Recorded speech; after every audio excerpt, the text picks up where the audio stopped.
Hello नमस्कार दोस्तों ओडिया भाई चैनल रे आपण मानक स्वागत जनावछि। आज वीडियो रे आपण मानक देखा चेष्टा करुछि हमर गैस कटिंग काम केमि चलुछि। हम चैनल जो मैंने नुआ आछंती भाई टिके चैनल को सब्सक्राइब कर दियंतु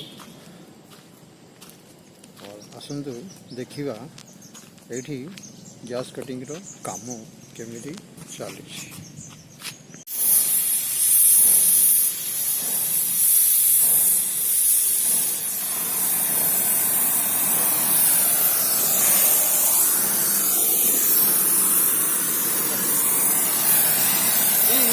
है ना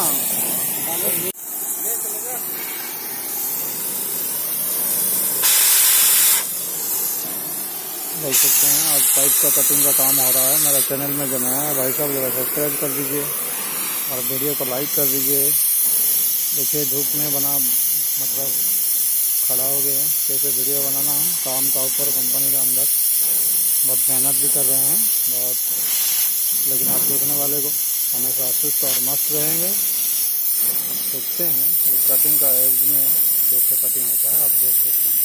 ये चेन्नई का कामगार का ब्लॉग है, एक लेबर का ब्लॉग है। शायद आपको पसंद आए तो लाइक और मेरा चैनल को जरा सब्सक्राइब कर दीजिए भाई साहब। सब्सक्राइबर बहुत कम आ रहा है। जो सब्सक्राइब करते हैं उनको भगवान हमेशा भला रखे, जो नहीं करते हैं उनको भी भगवान हमेशा खुश रखे।